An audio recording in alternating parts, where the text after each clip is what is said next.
All of you repeat with me. Where there is righteousness in the heart, there is beauty in the character. When there is beauty in the character,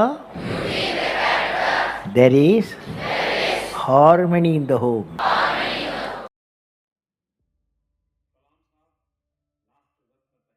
Bharat के missile man डॉ APJ Abdul Kalam. महान व्यक्तित्व हर दिन पैदा नहीं होते, वे एक सदी में एक बार पैदा होते हैं और आने वाली सहस्राब्दियों तक याद किए जाते हैं। ऐसी ही एक महान शख्सियत जिस पर हमें हमेशा गर्व रहेगा, वह हैं डॉक्टर एपीजे अब्दुल कलाम। उनका पूरा नाम अबुल पाकिर जैनुलाब्दीन अब्दुल कलाम था, जिनका जन्म 15 अक्टूबर 1931 को मद्रास प्रेसिडेंसी के रामेश्वरम में हुआ था और 27 जुलाई 2015 को शिलांग में उनका निधन हो गया। वे एक भारतीय वैज्ञानिक और राजनीतिज्ञ नेता भी थे, जो बाद में भारत के 11वें राष्ट्रपति बने।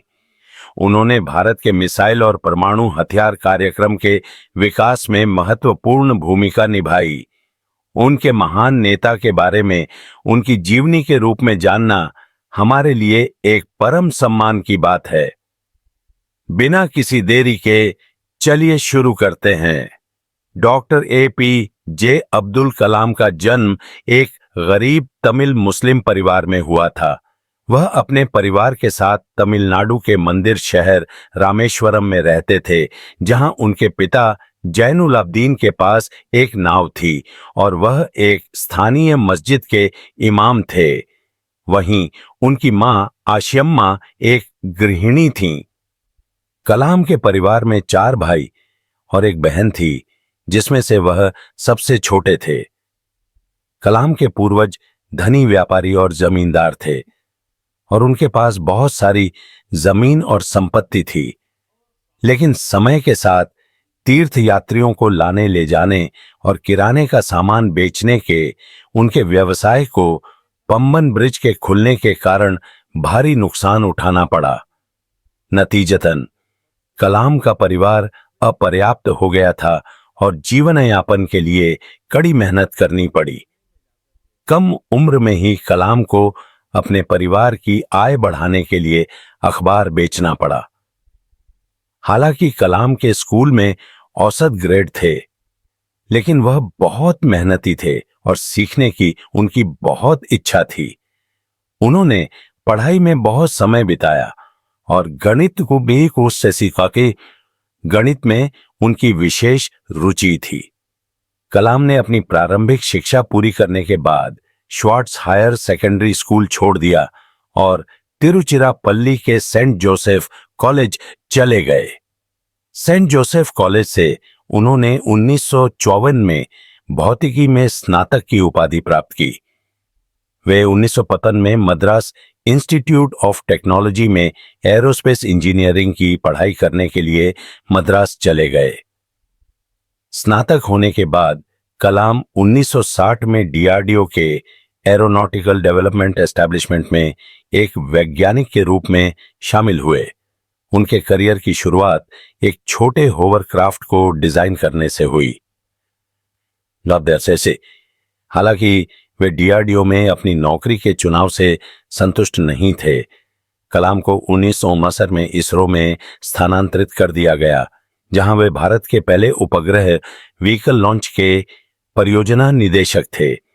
सैटेलाइट व्हीकल्स ने जुलाई 1980 में रोहिणी उपग्रह को पृथ्वी की कक्षा में सफलतापूर्वक स्थापित किया। कलाम को 1970 और 90 के दशक के बीच सरकार की एलवी और एसएलवी परियोजनाएं मिली।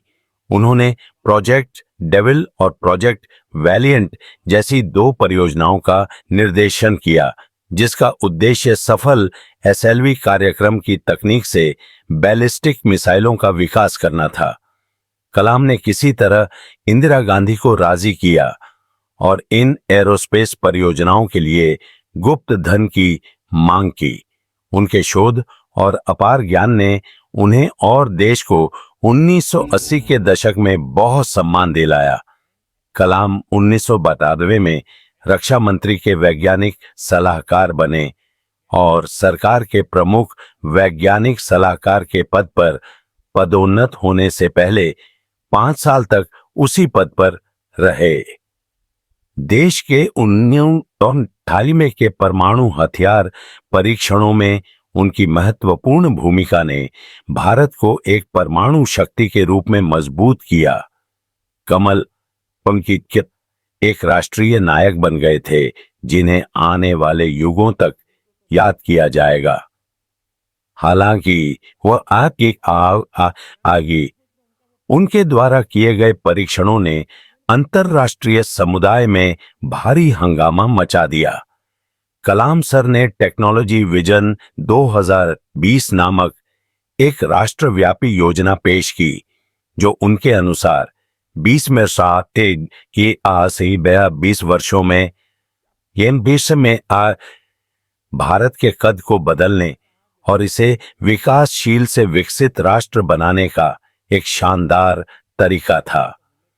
इस योजना में उन्नत प्रौद्योगिकी को अपनाकर स्वास्थ्य सुविधाओं का विस्तार करके और आम जनता की शिक्षा पर जोर देकर राष्ट्र की प्रगति की कल्पना की गई थी।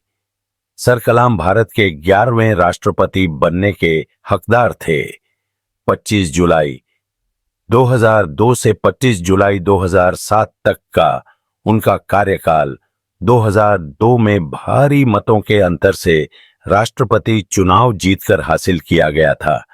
राष्ट्रीय जनतांत्रिक गठबंधन ने उन्हें राष्ट्रपति पद के लिए नामित किया और समाजवादी पार्टी और राष्ट्रीय कांग्रेस पार्टी ने इसका समर्थन किया। उन्हें प्यार से लोगों का राष्ट्रपति कहा जाता था क्योंकि उन्होंने लोगों और पूरे देश के कल्याण के लिए अनगिनत काम किए थे। वे निर्णय लेने और उन्हें लागू करने के लिए काफी साहसी थे, चाहे वह कठिन हो या संवेदनशील या अत्यधिक विवादास्पद।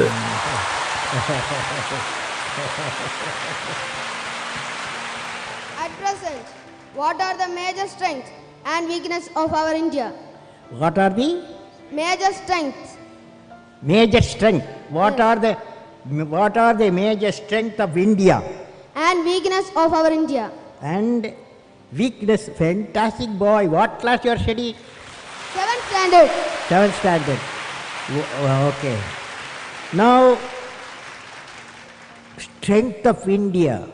What the major strength of India? You guys. That is 600 million youth. Major strength of India, 600 million youth. Okay? Okay. So the youth, repeat with me, ignited mind, all of you, ignited mind United mind of the youth of the youth. is the most powerful resource This is what on the earth, on the earth, above the earth, about the earth, under the earth. under the earth. You said, what is the weakness of India? Weakness of India. What is the weakness of India? Weakness of India, without vision, a nation dies without vision. You must have a vision, okay? Great vision. Thank you, okay? sir. Great vision.